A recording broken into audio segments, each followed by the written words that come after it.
दिल में आग थी कि हजारों वर्ष तक जिन्होंने हमारे पूर्वजों को पशुओं से भी बुरा जीवन जीने के लिए विवश किया है, मौका मिला है, जितने काटे जा सकते काट लो।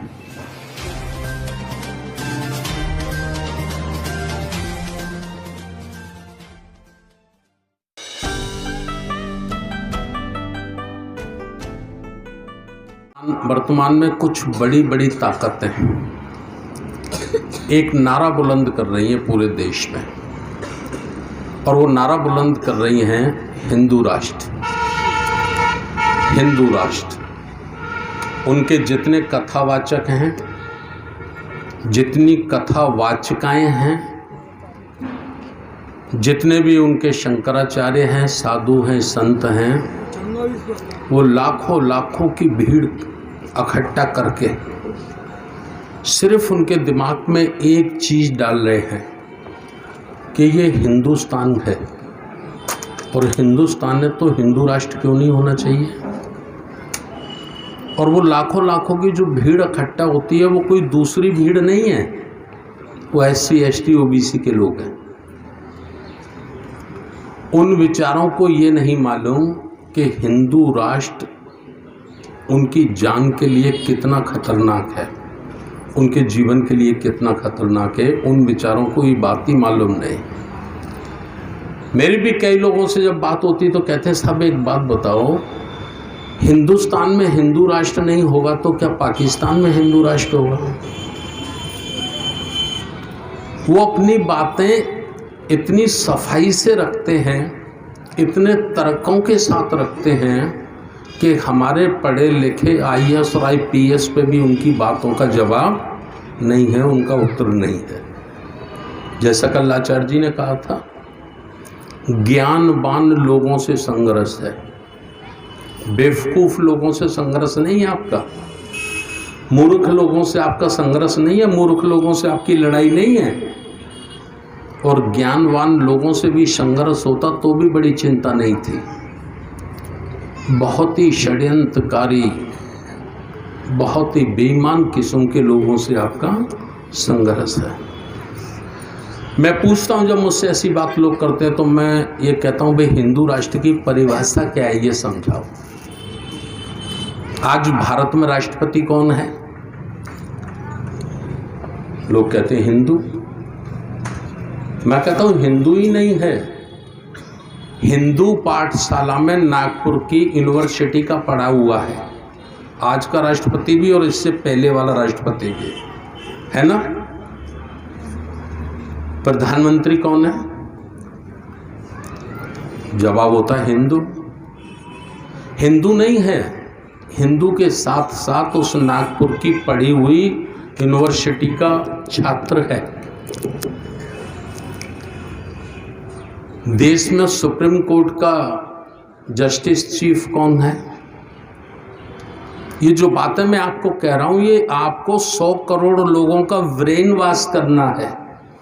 ये बातें मैं केवल आपके लिए नहीं कह रहा हूं, आपको तो उनका प्रोफेसर बनना है। प्रोफेसर बन के उनको, उनके दिमाग में जो भरा जा रहा है ना, टीवी के माध्यम से, चैनल के माध्यम से, कथाओं के माध्यम से, उसको क्लियर करना है। क्लियर करने के लिए कुछ पॉइंट मैं आपके बीच में रख रहा हूं। उत्तर होगा हिंदू। हाई कोर्ट के चीफ जस्टिस कौन है? उत्तर होगा हिंदू। 28 राज्य हमारे भारत में हैं, 28 राज्य के मुख्यमंत्री कौन हैं? जवाब होगा हिंदू। अधिकांश 99.99% IAS IPS, collector, commissioner, DIG IG कौन है? हिंदू। हिंदू है ना उनकी परिभाषा में। तो अब सवाल ये खड़ा होता है कि हर डाल पे जब उल्लू है तो कौन से उल्लू बनाने की तैयारी है। ये उल्लू शब्द मुझे नहीं कहना चाहिए, संसदीय नहीं है, लेकिन मैं इसका पीछे कुछ मीनिंग है इसलिए मैंने ये शब्द इस्तेमाल किया है। भाई ऊपर से नीचे, चपरासी से लेकर राष्ट्रपति भवन पर तक जब हिंदू बैठा है उनकी परिभाषा में, और उनकी क्लास का, उनके स्कूल का पढ़ा हुआ बैठा है, तो फिर कौन सा हिंदू राष्ट्र बनाना बाकी है? ये सवाल सोचना होगा, ये हमें जगाना होगा समाज को। वो जो हिंदू राष्ट्र बनाना चाहते हैं उसकी भी एक तस्वीर मैं आपके सामने रखना चाहता हूं। ब्राह्मणवाद का हिंदू राष्ट्र, मनुवाद का हिंदू राष्ट्र, ब्राह्मणवाद का हिंदू राष्ट्र और मनुवाद का हिंदू राष्ट्र जो होगा, गिलास मंगा लो, गिलास, उसमें लोकतंत्र नहीं होगा, अर्थात भारत के लोगों को वोट देने का अधिकार नहीं होगा। अब समझिए वो कौन सा हिंदू राष्ट्र लाना चाहते हैं। लोकतंत्र नहीं होगा, राजतंत्र होगा। राजतंत्र अर्थात ब्राह्मणवादी व्यवस्था के लोग किसी नशेड़ी भंगेड़ी को राजगद्दी पे बिठाल के उसका राज तिलक कर देंगे। समझ रहे हैं ना आप लोग? और वो नशेड़ी भंगेड़ी वो अपने ऐश और अय्यासी में मस्त रहेगा, उसे कुछ नहीं पता राज में क्या होना है। पर्दे के पीछे से मनुवादी व्यवस्था के पोषक उन्हें ब्राह्मणवादी संस्कृति का निर्माण करने की सोच रखने वाले लोग शासन और शासन पे कंट्रोल करेंगे। और उसकी विशेषता क्या होगी? फिर नाई का बेटा हजामत बनाएगा, कलेक्टर नहीं बन सकता। कलेक्टर तो छोड़ो, चपरासी भी नहीं बन सकता, थानेदार भी नहीं बन सकता। प्रजापति का बेटा, कुमार का बेटा मटके बनाएगा, कुल्लड़ बनाएगा। कलेक्टर बनने का, डॉक्टर बनने का, वकील बनने का, इंजीनियर बनने का उसको कानूनन अधिकार नहीं होगा। इसी तरह से जाटों का बेटा, महार का बेटा, जो जिस जाति में जन्मा है वह उसी जाति का काम करेगा। यही हिंदू राष्ट्र की परिभाषा है। क्या स्वीकार है आपको?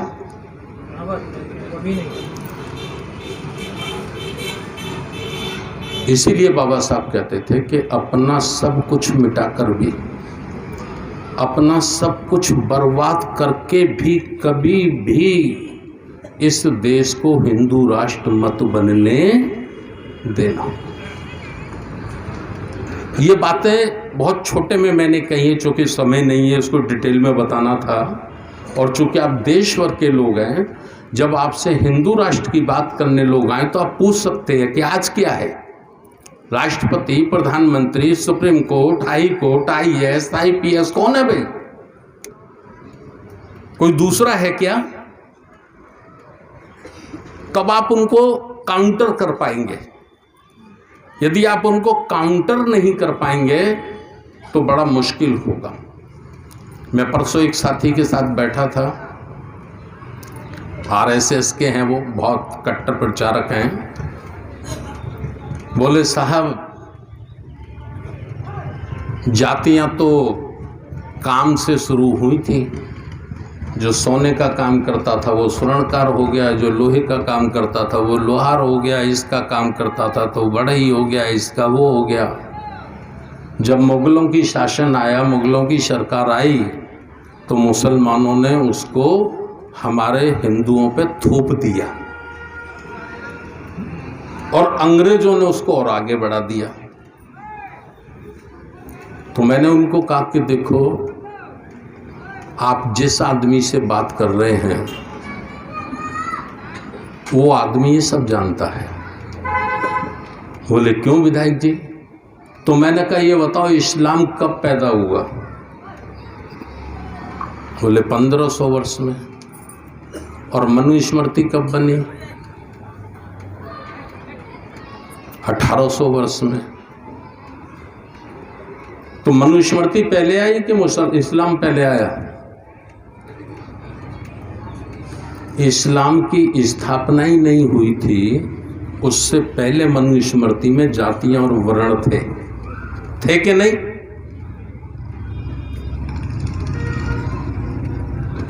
अंग्रेजों ने बोले, अंग्रेजों ने साहब बहुत गड़बड़ की, शिक्षा का सत्यानाश कर दिया अंग्रेजों ने।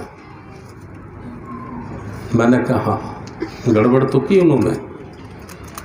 जिन लोगों को आप पढ़ने का अधिकार नहीं देते थे, मनुस्मृति जैसा काला कानून बना के, अंग्रेज ने उसको स्वीकार नहीं किया और उसने अपने शासन में हजारों वर्षों से जो उपेक्षित लोग थे उनको भी पढ़ने का मौका दिया,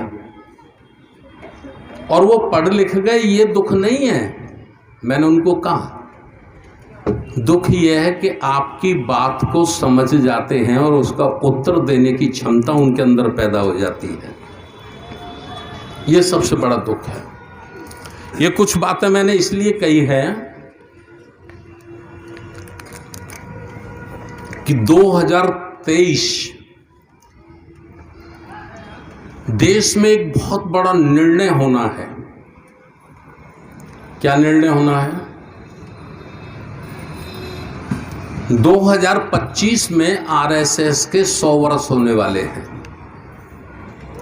अम्बेडकरवादियों को गलतफहमी में नहीं रहना चाहिए। दूसरे लोग रहें तो अभी कोई बात नहीं, लेकिन अम्बेडकरवादियों को गलतफहमी में नहीं रहना चाहिए। और उनका छुपा हुआ एजेंडा है कि हमें कुछ भी करके, कैसे भी करके 2024 में 2/3 बहुमत से ज़्यादा बड़ी ताकत संसद में लानी है। 2/3 बहुमत से बड़ी ताकत अगर संसद में उनके पास होगी तभी वो मनुस्मृति जैसा काला कानून कोई लागू कर पाएंगे, अन्यथा वो नहीं कर पाएंगे। तो ये 1 वर्ष हमारे पास है। जो मैं बोल पा रहा हूं और जो आप सुन रहे हैं, ये अधिकार हमें कौन देता है? संविधान देता है ना, लोकतंत्र देता है। और जब लोकतंत्र और संविधान नहीं बचेगा तो क्या जो शब्द मैंने बोले हैं, ये शब्द बोलने की मुझे इजाजत होगी? नहीं होगी ना। आपको सुनने की इजाजत होगी? ना बोलने की परमिशन होगी, ना सुनने की परमिशन होगी। आज जो उनको पसंद नहीं है संविधान, उसका कारण यह है कि ये बोलने की स्वतंत्रता प्रदान करता है। और आज लोग बोल रहे हैं, बड़े पैमाने पे बोल रहे हैं। बिहार के हमारे एक प्रोफेसर मंत्री ने तो एक धार्मिक ग्रंथ पर टिप्पणी कर दी। हमारे उत्तर प्रदेश के एक मंत्री ने उसमें और ताकत दे दी, और कोई एफआईआर दर्ज नहीं हुई उनके खिलाफ। क्यों नहीं हुई? क्योंकि संविधान व्यक्ति की अभिव्यक्ति की स्वतंत्रता का अधिकार देता है। यही उनको पसंद नहीं है, यही उनको पसंद नहीं है। इसलिए वो कहते हैं कि हिंदू राष्ट्र आना चाहिए। भाई हिंदू राष्ट्र तो है ही है, सब हिंदू ही तो बैठे हैं हर कुर्सी पे। ये सारी बातें मैंने इसलिए प्राइमरी में आपके बीच में रखी हैं कि हमको काम करना क्या है। 18 मार्च 1956 को बाबा साहब ने जो बात कही, बेशुमार विरोधियों का मुकाबला करके बड़ी मुश्किलों से मैं इस कारवां को इस मंजिल तक लाया हूं। कौन सा कारवां था वो? ये सोचना है, अध्ययन करना है इसका। कौन सा कारवां था? शब्दों में समझना है, शब्दों में समझाना है। मैं समझता हूँ भाषण हम लोग कर सकते हैं, लेकिन शब्दों में हम नहीं समझा सकते। उस कारवां को जिसको बाबा साहब लाए बड़ी मुश्किलों से, वो उसको मैं 3 भागों में बांट के आपके सामने रखता हूँ। पहला था लोकतंत्र। लोकतंत्र आपको मिला, आपको आज़ादी मिली, आपको अपनी बात रखने की, अपनी बात कहने की स्वतंत्रता मिली जो इससे पहले, संविधान से पहले आपको नहीं थी। ठीक। दूसरा क्या मिला? दूसरा मिला इस देश के शासन प्रशासन में आपको आपकी जनसंख्या के आधार पर भागीदारी, जिसको रिजर्वेशन कहकर बदनाम किया जाता है। देश का सारा मीडिया, सारा टेलीविज़न, सारा रेडियो रिजर्वेशन आरक्षण, रिजर्वेशन आरक्षण। ना तो ये रिजर्वेशन है ना ये आरक्षण है, ये क्या है? ये भागीदारी है, हिस्सेदारी है, प्रतिनिधित्व है। ठीक। अब चूंकि मीडिया 100% उनके पोजीशन में है, उनका है, तो वो अपनी बात को रखने के लिए अपनी तरह से उसको बदनाम करते हैं। अभी वो कहें कि भाई यह भागीदारी ख़त्म करो, शेड्यूल कास्ट की भागीदारी ख़त्म करो, ओबीसी की भागीदारी ख़त्म करो, शेड्यूल ट्राइब की भागीदारी ख़त्म करो, तो ये बात बहुत जल्दी आपकी समझ में आ जाएगी ना? तो आप मुंह तोड़ उनको जवाब दे देंगे। अब वो रिजर्वेशन आरक्षण, तो हमारा ही आदमी कंफ्यूज हो जाता है। और इतने चंट चालाक लोग हैं, वो आपसे ही पूछेंगे, मेरे लोगों से ही मेरे लिए पूछेंगे, और कोई जवाब नहीं होगा हमारे पास। क्या पूछेंगे? अच्छा ये बताओ, धर्म प्रकाश भारती 2 बार एमएलसी रह लिए, उत्तर प्रदेश में 12 वर्ष विधायक रह लिए, क्या अब उनको आरक्षण मिलना चाहिए? मैं आपसे पूछ रहा हूं। हमारा भोला भाला आदमी सीधा कहेगा कि साहब अब उनको आरक्षण की कोई ज़रूरत नहीं है। अच्छा, जो आईएएस बन गए, गजिस्ट्रेट ऑफिसर बन गए, उनको आरक्षण मिलना चाहिए। भाई जब उन्हीं को मिलता रहेगा, नेताओं को ही मिलता रहेगा, अधिकारियों को ही मिलता रहेगा, उन्हीं की संतानों को मिलता रहेगा, तो दूसरे लोगों का नंबर कैसे आएगा? दलितों में, पिछड़ों में, ओबीसी में और भी तो गरीब हैं, उनका भी तो नंबर, चांस आना चाहिए कि नहीं आना चाहिए? उनको भी मौका मिलना चाहिए कि नहीं मिलना चाहिए? मुझे लगता है कि चाहे जितना बुद्धिमान व्यक्ति हो, वो भी कंफ्यूज हो जाएगा। वो भी कहेगा यार मायावती जी को रिजर्वेशन की ज़रूरत नहीं है, अखिलेश यादव को रिजर्वेशन की ज़रूरत है, नहीं है ना? अर्थात हम उनकी बात का समर्थन करने के लिए तैयार हो जाएंगे कि नहीं हो जाएंगे? गरीब को मिलना चाहिए, बड़ा अच्छा लगता है सुनने में अच्छा लगता है ना? लेकिन ये कोई नहीं पूछता कि एक लड़का अगर MBBS बनाना है तो कितने का खर्च होगा, कितना एडमिशन में जाएगा, कितना MBBS में लगेगा, कितना MD बनाने में लगेगा। अगर आप अपने बेटे को MD तक बनाना चाहते हो, उससे भी ऊपर का कोर्स होता है DM,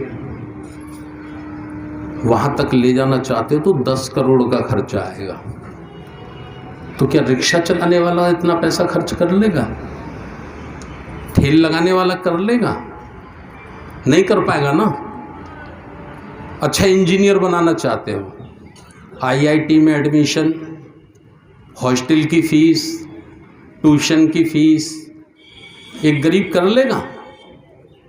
देखिए उन्होंने चालाकी से किया क्या है, एजुकेशन को बहुत महंगा कर दिया, शिक्षा को इतना महंगा कर दिया कि मेरे पास लाखों उदाहरण हैं।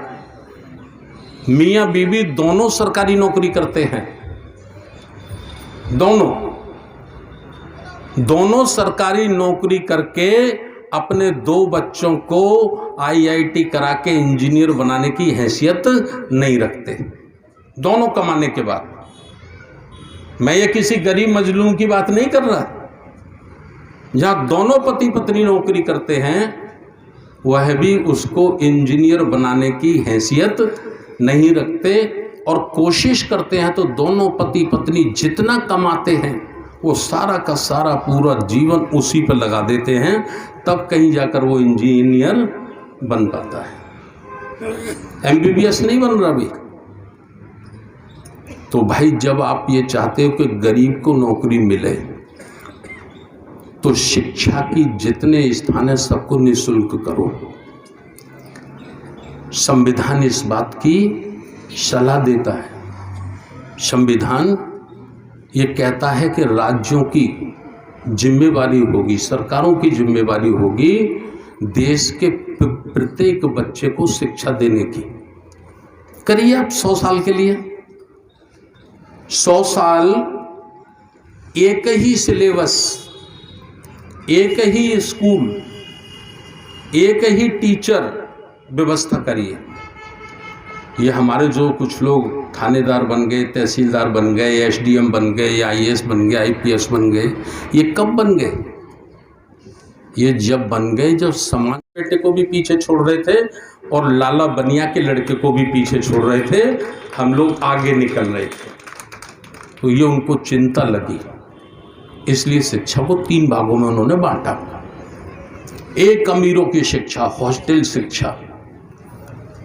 मैं गवाह हूँ, मेरा बड़ा नाती जब हुआ और मैं एमएलसी था तो मैंने सोचा अमेठी में एडमिशन कराते। अमेठी एक स्कूल है नोएडा में, गाजियाबाद के पास। मैं वहाँ गया, मैंने उनको पूछा सारा सिस्टम, तो उन्होंने कहा साहब 6 लाख रुपया तो एडमिशन का है, 50,000 रुपये का एक्स्ट्रा खर्च पड़ेगा। मेरे जैसे आदमी की एमएलसी होने के बाद अपने नाती को अमेठी स्कूल में एडमिशन कराने की हिम्मत मैं नहीं जुटा पाया। आप जुटा लेंगे, समाज जुटा लेगा। दून में बहुत कोशिश की संविधान में बाबा साहब ने, लेकिन संविधान का नियम क्या था? संविधान सभा का नियम ये था कि बाबा साहब प्रपोजल बना के रखते थे और उस पर चर्चा होती थी। चर्चा के बाद उस पर वोटिंग होती थी। वोटिंग के बाद प्रस्ताव पास होता था, वो अनुच्छेद बनता था। समझ रहे ना? तो संविधान सभा में बाबा साहब के साथ कितने मेंबर थे? मैं कह सकता हूँ 5-7 मेंबर थे। नहीं, वो तो लेखा समिति में थे, वो तो मसौदा समिति के सदस्य थे। समझ रहे ना? तो बाबा साहब का बहुमत तो था नहीं वहां, बाबा साहब तो अकेले थे संविधान सभा में। लेकिन फिर सवाल खड़ा होता है कि इतने सारे राइट, इतने सारे अधिकार संविधान में बाबा साहब ने रखे कैसे? तो वो उन्होंने अपनी बुद्धि के आधार पर, कल जैसा आचार्य जी ने कहा ना कि बाबा साहब कहते थे कि ये लोग मुझसे इसलिए नहीं डरते कि मेरे पास डिग्रियां बहुत हैं, ये मुझसे इसलिए डरते हैं कि मेरा जीवन, मेरा चरित्र नैतिक है, इनमें आंखें मिलाने की हिम्मत नहीं है मुझसे।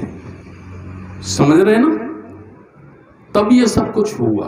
तो ये सब धीरे धीरे करके खत्म किया जा रहा है। ये बातें मैंने रखी, शॉर्ट कर रहा हूं मैं, समय ज़्यादा हो गया है।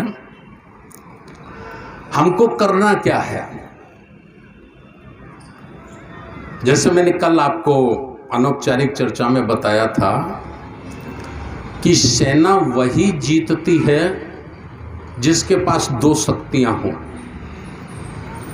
एक तो तजुर्बा, अनुभव, और दूसरा हौसला। अनुभव हो, तजुर्बा हो, ज्ञान हो, और दूसरा हौसला हो। हमारे 500 जो दलित सैनिक थे, कोरेगांव की जो घटना है, तो 28,000 सैनिकों को उन्होंने किस ताकत से पराजित किया था? 2 ही ताकत थी उनके पास। एक उनको अनुभव था सैनिक युद्ध का, और दूसरा उनका हौसला था। दिल में आग थी कि हजारों वर्ष तक जिन्होंने हमारे पूर्वजों को पशुओं से भी बुरा जीवन जीने के लिए विवश किया है, मौका मिला है, जितने काटे जा सकते काट लो। क्यों साहब, यही था ना। 31 दिसंबर 1817 को दिन में ये युद्ध शुरू हुआ, दिन भर हुआ, पूरी रात भर हुआ, और 1 जनवरी 1818 के दोपहर होते होते 28,000 सैनिक कत्ल कर दिए गए पेशवाओं के, ब्राह्मणों के। मैं ये बात इसलिए कोट कर रहा हूं कि जब तक इस किस्म की तैयारी, हमारा इरादा किसी को कत्ल करने का नहीं है, लेकिन हमारा इरादा हमारे अधिकारों को बचाने का तो है। अगर हमारे अधिकारों को ख़त्म करने के लिए कोई आवाज़ लगाएगा कि मैं इस संविधान को नहीं मानता हूं, तो हम भी उसको इस देश का नागरिक नहीं मानते हैं। वो इस देश में नहीं रह सकता। या तो उसकी नागरिकता ख़त्म करो, उसको बॉर्डर पार करो, वरना उसको फांसी के फंदे पे लटकाने का काम करो। मैं दुनिया के लोगों से पूछता हूं, क्या जो जिस देश में रहता है वो कह सकता है, एलानिया कह सकता है कि मैं इस देश का संविधान नहीं मानता? है हिम्मत? और अगर कह दिया तो क्या उस देश में रह सकता है? वो नहीं रह सकता ना। तो ये भारत में क्यों है? मीडिया भी छाप देता है, टीवी टेलीविजन पे भी हम सुनते हैं, हजारों वीडियो हम लोगों के सुनते हैं कि ये संविधान हमको चाहिए नहीं, हम इसको मानते नहीं। भाई, जो संविधान को नहीं मानेगा वो भारत में कैसे रह सकेगा? ये ताकत DSS को और राष्ट्रीय बौद्ध महासभा को भारत में पैदा करनी है। कुछ लोग भी 5 बजे की ट्रेन है तो खाने की बोलने चालू नहीं रुके। हमारे कुछ लोग कहते हैं कि साहब ये काम तो नेताओं को करना चाहिए, इनको करना चाहिए, उनको करना चाहिए, जो बहुजन के नेता हैं। मैं कहता हूं करना चाहिए, मैं भी इस बात का समर्थन करता हूं। और यदि वो किसी मजबूरी के कारण नहीं कर पा रहे हैं तो उनकी मजबूरी हो सकती है, समाज की कोई मजबूरी नहीं है। या तो समाज ऐसे नेताओं को मजबूर कर देगा आंदोलन की लड़ाई लड़ने के लिए, नहीं तो उनको रिजेक्ट कर देगा। ये ताकत समाज के अंदर होनी चाहिए। कल हमारे आचार्य जी ने कहा, सत्ता पर प्रभारी नियंत्रण। आप लोगों ने सुना भी होगा, लिखा भी होगा। हम राष्ट्रीय बौद्ध महासभा के माध्यम से पूरे देश भर में सत्ता पर प्रभावी नियंत्रण कायम करना चाहते हैं। हम नहीं MLA MP बनना चाहते।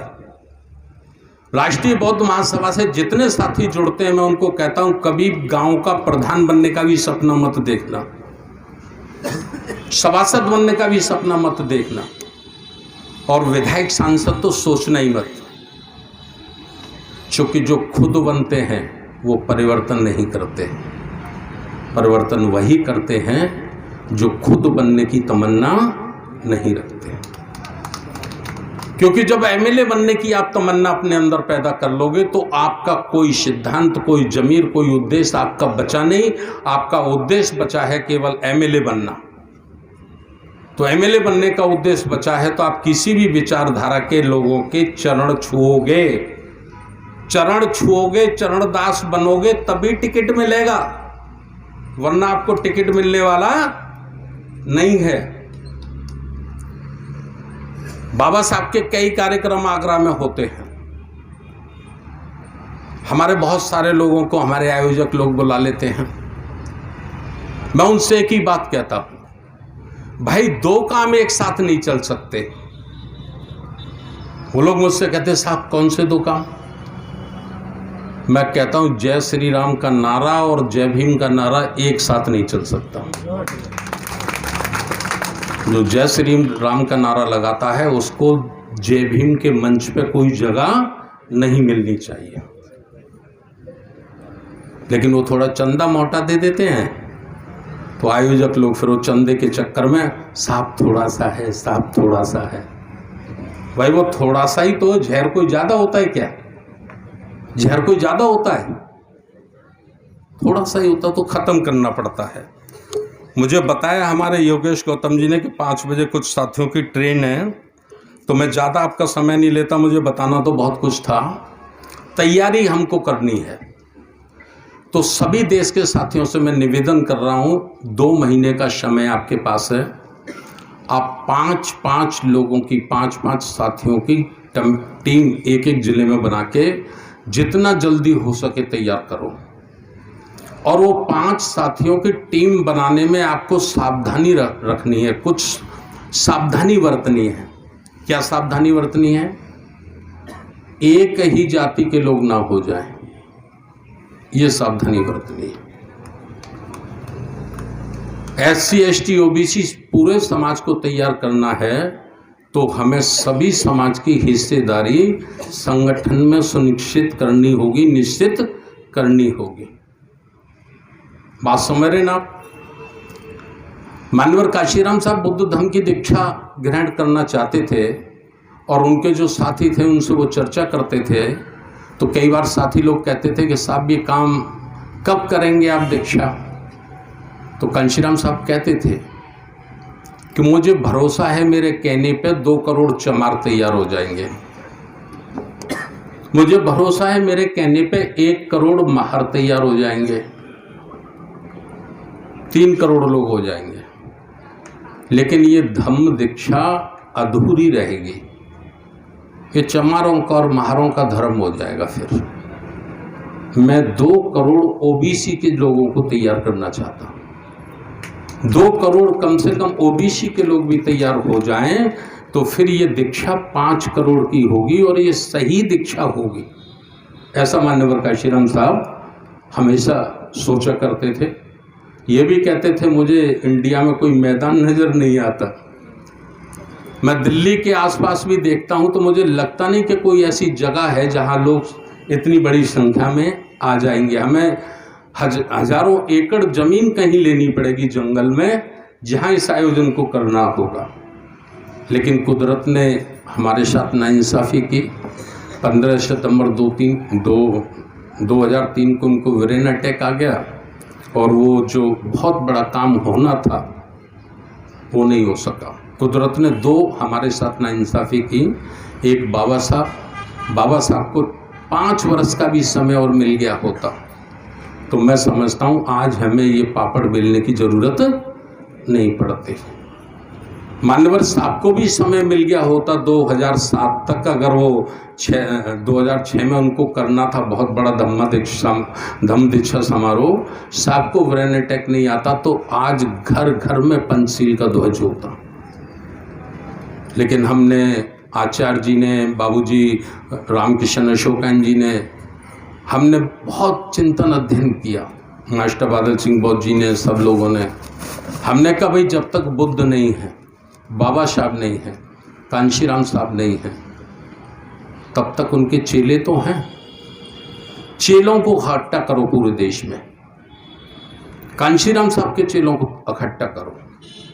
मान्यवर कांशीराम साहब ने तराश के बहुत हीरे पैदा किए हैं पूरे देश में, उन हीरों को इकट्ठा करो। और ये आप जो सब देख रहे हैं ना, 80% आप देख रहे हैं पूरे देश में जो RVM के साथ जुड़कर आज इस मूवमेंट को तेज कर रहे हैं, वो मान्यवर कांशीराम साहब के हीरे हैं जिनको तैयार किया। तो उनको हमें करना है।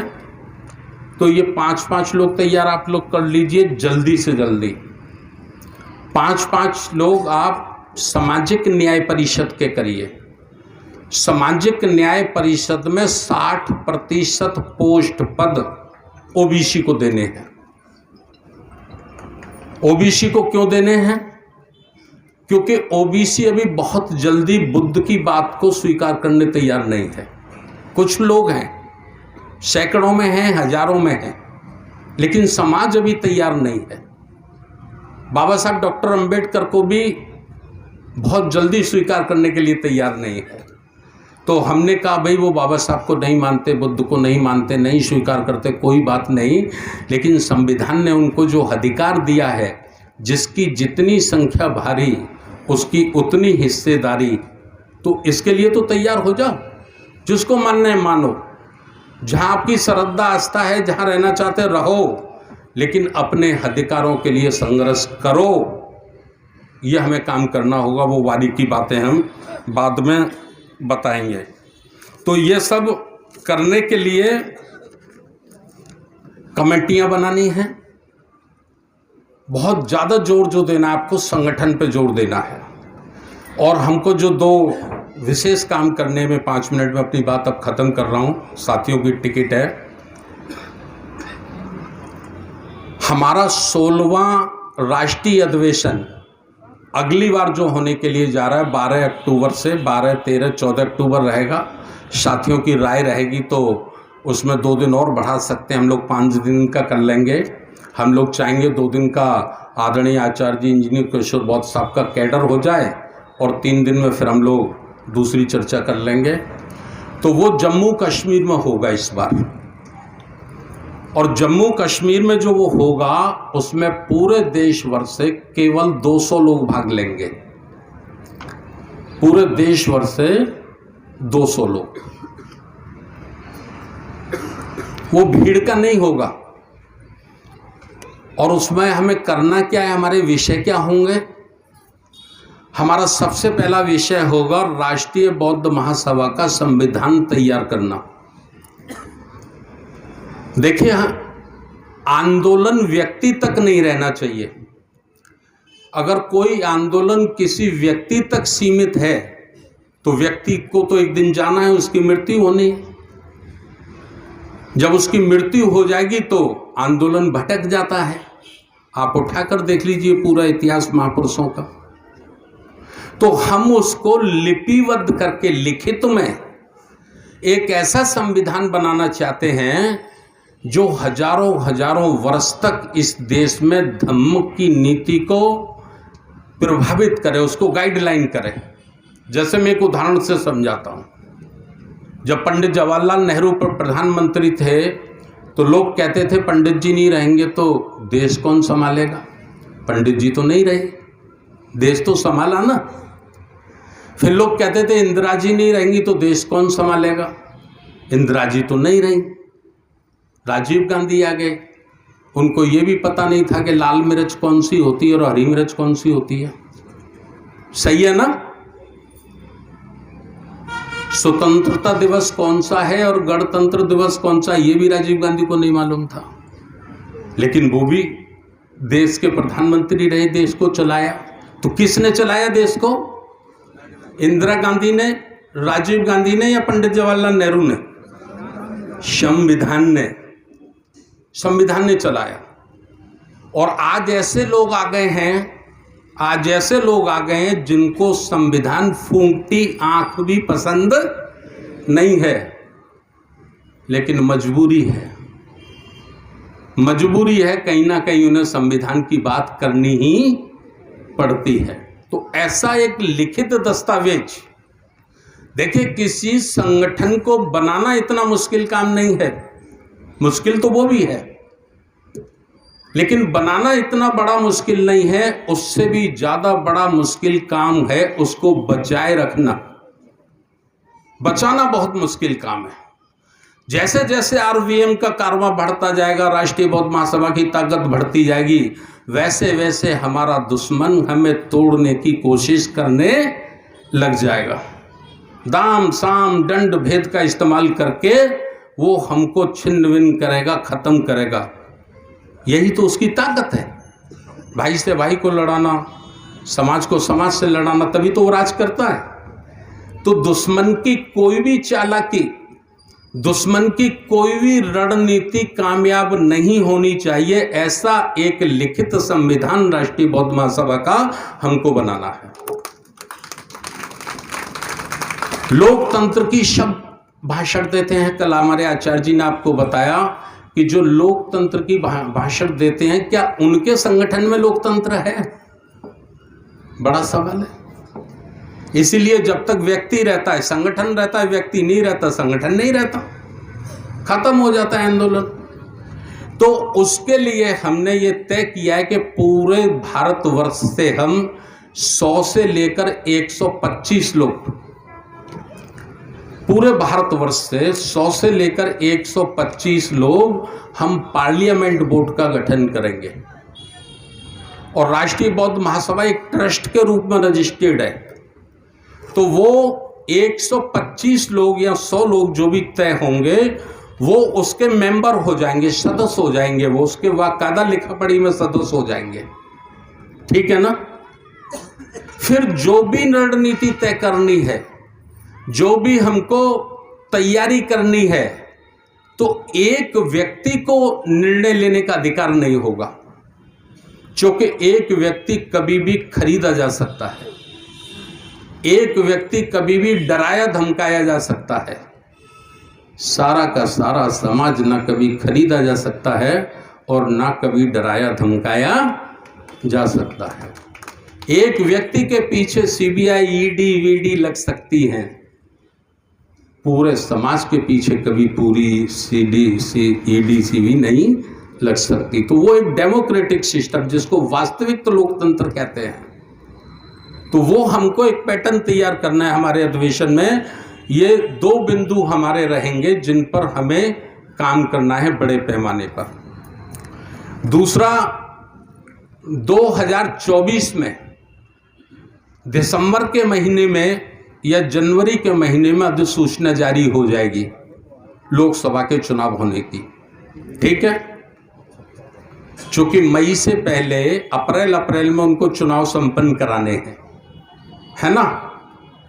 कई वीडियो मैंने सुने हैं, आपने भी सुने होंगे कि 2024 का चुनाव अंतिम चुनाव हो सकता है। सुना है आपने? अंतिम चुनाव हो सकता है।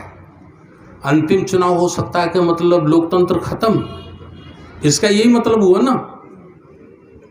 तो हमें लोकतंत्र की रक्षा करनी है, यही बुद्ध का धम्म है। लोकतंत्र का मतलब प्रत्येक व्यक्ति के अधिकारों की रक्षा करनी है। तो 26 नवंबर रविवार का दिन है। हम चाहते पूरे देश भर से कम 5, 7, 8 लाख लोगों को इकट्ठा किया जाए। 5, 7, 8 लाख लोगों को इकट्ठा किया जाए और सामूहिक रूप से हम संविधान का वाचन करेंगे और उस दिन कसम खाएंगे, सारे लोग संविधान की कसम खाएंगे कि जो व्यक्ति, जो संगठन संविधान के खिलाफ बोलेगा उसको मिट्टी में मिलाने का काम करेंगे, उसको हम कामयाब नहीं होने देंगे। ये करना होगा। लोकतंत्र में आपकी तोप काम नहीं आएगी, बंदूक काम में नहीं आएगी। लोकतंत्र में अगर कोई काम आएगा तो वो आपकी जनशक्ति काम में आएगी। और इस किस्म के लाखों हैंडबिल छपा के, कम से कम 20 लाख हैंडबिल छपा के गांव-गांव में, भारत के शहर में, मोहल्ले में, कोने कोने में पहुंचना चाहिए कि जो भी संविधान की तरफ उंगली उठाएगा हम उसका हाथ काट देंगे। ये भाव, ये ताकत अगर आपने नहीं दिखाई तो बहुत कुछ लुट गया है और बहुत कुछ लुटने वाला है। मुझे जो नजर आ रहा है, मेरी जो दृष्टि काम कर रही है, मेरी जो बुद्धि काम कर रही है, वो मुझे ये एहसास कराती है। एक साधु का वीडियो चल रहा था, मैंने उसको सुना, आप लोगों ने भी सुना होगा। वो कह रहा था, हिंदुओं जागृत हो जाओ, अपने घर में तलवार रख लो, छुरी रख लो, लाठियां रख लो, फरसे रख लो।